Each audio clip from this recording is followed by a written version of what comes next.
Olá, eu sou Gisele Mantovani Pinheiro, embaixadora de educação da revista Top View e diretora do Colégio Amplação. E hoje estamos aqui para mais um episódio do programa TBT Future com eles, com os nossos professores, grandes protagonistas da educação do século XXI. Antes de iniciarmos o nosso bate-papo, eu gostaria de trazer uma reflexão. É fato que os estudantes do século XXI, principalmente o da última década, são bem diferentes daqueles da nossa geração.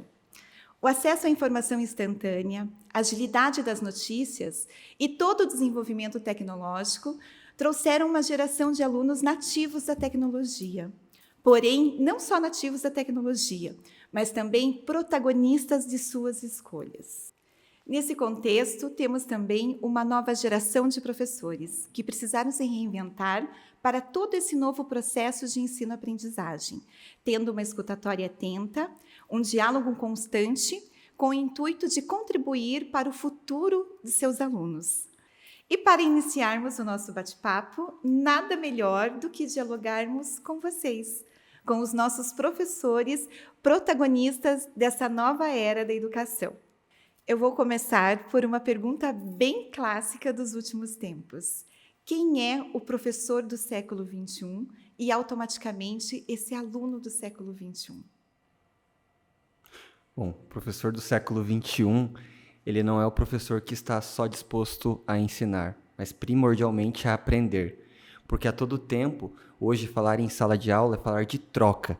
Não é falar de eu sou o detentor do conhecimento e eu ensino. Não, eu estou numa sala de aula para, através das relações com os meus educandos, aprender junto com eles e contribuir para o desenvolvimento deles. E também eu vejo como professor, como ouvinte, né, de ouvir o que o aluno está trazendo, né, o que ele está trazendo para nós, para a sala de aula, a troca do conhecimento.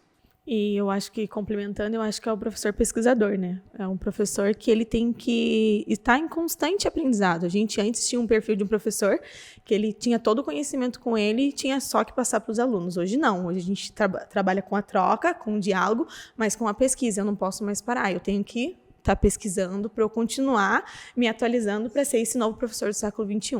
Ótimo. É o professor preparado para aprender, a desaprender e a reaprender a todo momento.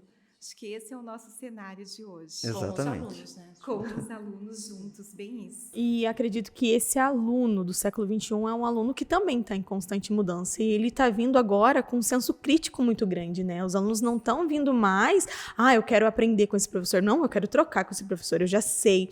Eu falo que lá na educação infantil, que é onde eu atuo, a gente trabalha muito com o que as crianças já sabem, para o que a gente vai aprender juntos, né? A pergunta que eu faço sempre para meus alunos é: o que nós sabemos sobre isso, crianças? Nós sabemos isso, legal. Mas o que nós podemos aprender sobre esse assunto juntos? Legal. E agora, criança, o que nós aprendemos juntos disso, né? Então, assim, 3 perguntas que norteiam o meu trabalho e que faz eu conhecer esse aluno que está vindo até mim. Sim, e na educação infantil é a base, né, Nia? Eu vejo assim como a base, porque é de lá que eles conseguem se tornar os protagonistas de hoje. Sim. E onde eles vão criar a sua própria história, né? O aluno protagonista cria a sua história. Isso mesmo. Eu trabalho com educação já há 12 anos e eu peguei essa mudança de geração, porque há 10 anos atrás nós tínhamos já o acesso à internet, mas ele não era tão instantâneo quanto hoje a gente tem num smartphone. Sim. Então, por exemplo, em uma aula, o aluno ele não quer saber da informação porque ele pergunta para o Google, ele pergunta para a Siri e ele já tem a resposta de uma maneira imediata. Agora, o que fazer com aquela informação, aí entra o papel desse aluno e do professor de saber direcionar ele para a vida. Perfeito, perfeito. E outra pergunta, nós sabemos que a educação inovadora, ela está atrelada também às metodologias ativas e toda a inovação com a tecnologia. Porém, elas devem ser um meio e não o fim do processo de ensino-aprendizagem. Na opinião de vocês, o que um professor precisa para inovar, não somente em suas competências técnicas, mas principalmente em suas competências comportamentais para atuarem junto de seus alunos? Eu acredito que a humildade do professor é o primeiro passo que ele tem para poder ser um bom educador. Porque a partir do momento em que eu assumo uma posição de humildade, eu assumo que eu tenho que estar sempre, como você mesmo falou, Gi, a estar aberto a desaprender aquilo que para mim era um paradigma. Então, eu acho que esse é o comportamento primordial, a humildade, para você conseguir estabelecer essas relações de afetividade, para aí sim, né, o ensino ser efetivo na vida dos estudantes. E eu acredito que, vindo nessa fala do Fernando, quando a gente fala do professor pesquisador, é isso, é um professor que ele vai buscar o que ele não sabe, porque a gente, com tantas coisas mudando, automaticamente a gente não vai saber tudo mesmo, né? E por mais que eu trabalho com crianças menores, eles têm muito conhecimento que eles estão, né, a todo momento sendo colocados sobre eles, expostos, então eu preciso também ter essa troca com eles. Eu gosto muito que eu falo para eles que, como a gente aprende junto, e quando a gente estava trabalhando sobre alguns temas, nem todos os temas eu tinha conhecimento total. E eu sempre falava para eles bem assim, eu não conheço sobre isso, mas a prof vai pesquisar e eu vou trazer sobre isso para vocês. Vamos tirar uma foto do que é isso e vamos pesquisar o que é, para junto construir essa relação e junto criar esse aprendizado, porque dele é rico, porque ele é rico de troca, rico de experiência e rico de vivência. E nesse momento o teu aluno ele entende que você sabe os meios de validar uma informação, porque hoje eles são bombardeados de informação a todo momento. Aplicativos como o TikTok passam informações para eles em questões de 1 hora, ele consegue assistir mais de 100 vídeos. Então, imagine como que fica a mente dessa criança. A partir do momento em que ela tem você como essa referência de buscar um conhecimento, de validar esse conhecimento, ela entende que você é uma fonte segura, né, dentro desse mundo tão doido da internet que a gente está vivendo hoje. E eu vejo, Fernando, trabalhando dessa maneira, a gente consegue muito trabalhar o socioemocional da criança. Sim. Né, que também é de extrema importância. Nós sabermos como é que está esse estudante, né, no seu dia a dia, com essas atividades que são realizadas. Né? E eu acho que é ver a criança como um ser potente, né? Porque se a gente olhar a criança, que ela não pode me ensinar nada, eu sei muito mais que ela, eu não tenho nada a aprender, a gente não consegue ter essa troca. Então, assim, eu sempre falo, não, eu olho aquela criança, não, ela tem potência, ela tem ideias, ela tem conhecimento, então vamos trocar, vamos aprender, vamos junto construir. Então, eu acredito que olhar essa potencialidade, olhar isso neles, não só nas crianças, em todos, né, os adolescentes, tudo, é trazer para eles um valor muito grande da educação também em sala de aula. Perfeito, Nia. É nesse sentido que nasce a sabedoria do novo professor do século XXI. Né? Ele entender a criatividade, entender que esse aluno é um ser criativo, que é um ser potente e que ele sabe, sim, que ele pode contribuir para as experiências do dia a dia. Com certeza, é um conjunto geral, né? Acredito que as metodologias ativas, grandes aliadas para o ensino, trazem a ruptura entre o modelo tradicional e a educação inovadora com as novas formas que se consolidam dentro do século XXI. Na experiência de vocês do cotidiano, quanto às metodologias ativas, o ensino híbrido, as estações de trabalho 360, como vocês acham que toda essa experiência se consolida para o novo ensino e como elas podem contribuir para a inovação da educação? Eu acredito que, assim, elas contribuem muito para a nossa prática pedagógica, porque a gente consegue trazer o aluno para nós. Na educação infantil, nós trabalhamos muito com campos de experiência, e a gente acredita que, quando a experiência passa pelo corpo, ela se torna significativa e resulta em um aprendizado. Sim. Então, a gente sempre traz vivências para crianças se sentirem na prática e se sentirem pertencentes naquele conteúdo, naquele tema e ter relação. Eu lembro de um projeto que eu fiz com as crianças das borboletas. Eles queriam muito fazer um borboletário, porque automaticamente, se a gente gosta de borboletas, nós queríamos uma casa para as borboletas. E trazer isso para as crianças foi muito legal, porque eles vivenciaram na prática o que é um borboletário, como nós vamos fazer esse borboletário, o que nós precisamos para fazer esse borboletário, passando por tantos campos de experiências que foi muito rico. Quando eu cheguei para as crianças, queremos fazer um borboletário. Como que a gente vai começar essa ideia? Primeiro, nós temos que desenhar, escrever, colocar nossas ideias no papel, o que a gente quer para isso. E em uma roda de conversa, que a gente trabalha muito com essa troca, a gente, não, prof, a casa tem que ser assim, tem que ter borboleta aqui, tem que ter flor aqui, porque a flor vai atrair, mas tem que fechar com uma redinha para entrar vento, tem que fazer isso. Então, eles foram, além de eles capturarem todos os problemas que tinham em torno daquilo, eles começaram a trazer soluções para aquilo. Então, vamos deixar uma rede, mas ela tem que ter buraquinho, com buraquinhos pequenos ela não vai fugir. Então, tivemos um problema resolvido. Precisamos de flores para ela se alimentar, para atrair, para tudo. Então, eles foram criando. O que a gente precisa? A gente precisa de parafuso? A gente precisa de uma pessoa para construir. Fomos atrás até essa pessoa da escola que poderia nos ajudar, trazendo também a comunidade ao redor para o nosso aprendizado. Sim. E foi muito legal que as crianças sentiram na prática todos os processos vividos por isso. Então, a gente primeiro pensou nos materiais que nós iríamos usar, nas pessoas que a gente precisava para construir, o que nós, como crianças e professores, podíamos colaborar para que isso ficasse pronto. As crianças colocaram realmente a mão na massa, criando mapas de desenhos, né, como queriam cada detalhe. E no dia da inauguração do nosso borboletário foi muito incrível, porque eles estavam realizados de alguém olhar para uma ideia deles, colocar no papel e aquilo ter um resultado, aquilo acontecer, alguém me ouviu, alguém deu importância. Alguém entendeu que tinha potência aquela minha ideia. E foi muito legal, porque eles conseguiram trazer borboletas, nós aprendemos sobre borboletas, sobre várias espécies de borboletas, sobre o ciclo dessa borboleta, trazendo aprendizados que passou por todas as áreas do conhecimento. A gente não ficou só ali, eu quero uma borboleta, ela faz isso, ela tem um ciclo. Não, a borboleta ela tem potência, então o que eu posso aprender com isso? E a gente aprendeu muitas coisas e foram aprendizados muito ricos, que com certeza eles vão levar para a vida na área de todas as áreas do conhecimento, linguagem, matemática, tudo ali através das borboletas e vendo que eles eram possíveis, porque a experiência passou pelo corpo, passou por eles, não passou só por mim, que sabia e que poderia passar o conhecimento, poderia somente falar, olha, existe borboletários, mostrar uma foto de um borboletário e quando vocês quiserem conhecer tem vários endereços, crianças, mais nada do que eles criarem, eles participarem desse processo. E olha que interessante, quando a professora da educação infantil traz essa experiência, relata todo o processo, é interessante a gente perceber o quanto as metodologias ativas elas se consolidam, não só no segmento do fundamental, porque tudo que ela falou, todo esse processo construído e desenvolvido com os alunos, nada mais é do que o design thinking.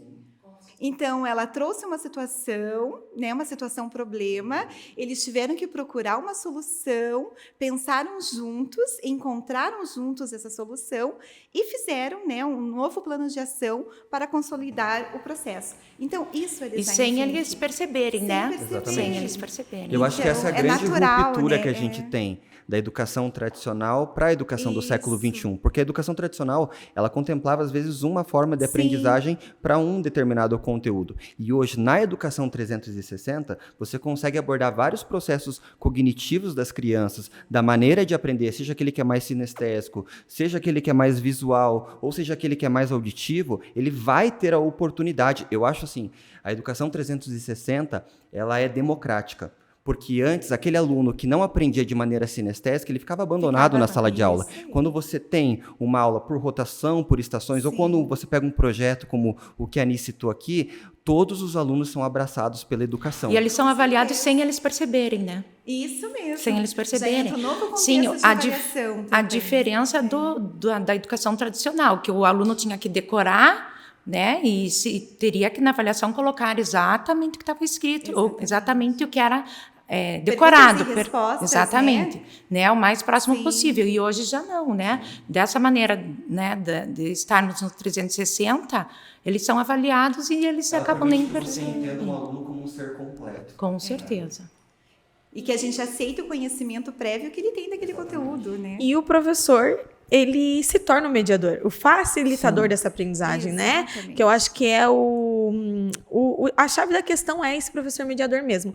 O professor que vai trazer ferramentas, todas essas ferramentas, para trazer e facilitar esse aprendizado acontecer de maneira, né? Nessa vivência foi muito legal, porque as crianças de 4 anos estavam usando régua, medindo o tamanho das borboletas, usando centímetros, milímetros, descobrindo que existiam borboletas de 21 centímetros, que eram muito maiores, tendo contato com números, tendo contato com gráficos, tendo contato com cores, formas e tudo. E de maneira não que eu cheguei e impus aquilo, né? Mas eu facilitei aquele aprendizado e mediei ali, conforme as dúvidas, os questionamentos e o protagonismo deles, né? Tava vindo, tava vivendo e foi acontecendo. Muito bom. Estamos chegando ao final de mais um episódio e eu deixo com vocês não só a última pergunta, mas uma reflexão que tenho certeza que deve permear no dia a dia de todos os professores. Nós sabemos que a atual geração é nativa da tecnologia e que isso veio para somar com a nossa educação. Porém, nós sabemos também da importância fundamental do desenvolvimento das habilidades comportamentais, onde as emoções durante o período pós-pandêmico foram totalmente fragilizadas durante esse processo. E a pergunta para vocês é, queridos professores, em um mundo totalmente tecnológico que estamos vivendo, qual a importância de um trabalho pedagógico voltado para as emoções dentro do conceito de uma educação inovadora? Quando a gente fala de emoções, emoção é uma palavra que vem do latim, significa emovere, e emovere significa colocar para fora. Então, a gente entende que as emoções, elas são reações instantâneas do nosso organismo às situações que acontecem, sejam elas, né, por diálogo ou sejam elas durante o dia. Nós sentimos emoções ao longo de todo o nosso dia. A diferença é que quando a gente vai crescendo, a gente aprende a fazer a gestão dessas emoções. Porém, a criança, ela precisa ainda aprender a fazer a gestão dessas emoções. Por isso que quando ela está na primeira infância, até os seus 6 anos, qual que é a resposta dela para emoções que causam negatividade para ela? É chorar. É a forma de colocar aquela emoção para fora. Depois, com o tempo, a gente vai aprendendo a ter o diálogo. E eu acho que nesse tempo de pandemia, o ficar em casa fez com que várias emoções ficassem dentro das crianças. E agora elas precisam colocar para fora. Só que colocar todas essas emoções para fora de uma vez pode gerar uma avalanche. E é perigoso. Então, qual que é o papel pedagógico? É fazer com que essas emoções sejam colocadas para fora, só que como se fosse uma torneira. A gente abre, sai a água. E não tudo de uma vez, porque senão é como se fosse uma barragem que está ali prendendo um monte de água, e se for soltar tudo de uma vez, pode causar uma destruição. Então, o papel pedagógico é esse, é cuidar, acolher para que essas emoções sejam construtivas e não destrutivas para a vida desses alunos. E com doses homeopáticas, né? Todos os dias, pouquinho, com um olhar diferenciado, humanizado. E quando a gente acolhe, eu acredito que a gente começa a nomear também para eles, né? As crianças, às vezes, elas não sabem expressar aquele sentimento, aquilo que elas estão sentindo. Então, assim, eu sempre, quando acontece situações que eu percebo que a criança está ali, né? Eu começo a nomear para ela. O que você está sentindo é raiva. Às vezes a gente sente esse sentimento mesmo. A gente fica com raiva das coisas, né? Aí a gente, às vezes, vai gritar, vai chorar, mas vai passar. O que você está sentindo agora é medo. Eu também tenho medo. Ai, medo. Tantas coisas me dá medo. Eu também tenho medo igual você. Porque às vezes a gente se coloca no patamar deles para que eles vejam que a gente também tem medo, né? Às vezes eles ficam surpresos quando a gente fala assim, a gente vai para casa, a gente tem mãe, a gente tem pai, a gente tem família, porque eles acham que a gente é só professor, né? Então, assim, quando eu falo para minhas crianças, você está com medo, né? Às vezes no primeiro dia de aula eles vêm, né? Aquela aflição, é o primeiro dia, eu estou em um ambiente novo, o que você está sentindo é medo, logo vai passar, porque você vai sentir segurança nesse ambiente. O que você está sentindo é alegria, a gente fica alegre. O que dá alegria? Eu ganhar um presente, eu ganhar um doce, ou eu conquistar algo, Acolher. E eu acho que dar nome às emoções é ajudar eles a liberar essa torneira aos poucos, e eles vão saber falar, né, aos poucos o que eles estão sentindo. E hoje no contexto escolar existe uma grande contradição com falar em inteligência emocional, porque as pessoas acham que o papel pedagógico é de tornar emoções inteligentes, mas emoções nunca serão inteligentes. A raiva, ela sempre vai ser raiva, mas a partir do momento que eu consigo gerir aquela raiva para que ela se acalme e depois que eu substitua ela por um prazer, por uma alegria, isso é fazer gestão das emoções. Elas nunca serão inteligentes, elas serão emoções, são reações instintivas que nós, seres humanos, temos. E foi o que a Rosiane colocou, quando a gente sabe acolher elas e mostrar para os alunos que tudo bem você sentir raiva, tudo bem você sentir medo, que é normal. Agora, o que não é normal é o que a gente faz com a raiva que está explodindo dentro da gente. Então, quando a gente começa a mediar, né, todo esse processo, as coisas fluem de maneira mais positiva. Gente, muito obrigada pela contribuição de vocês. É sempre um prazer estar dialogando com pessoas que acreditam também nesse propósito de educar mentes e corações para um mundo melhor. Muito obrigado e a minha gratidão eterna a vocês. Obrigado a nós.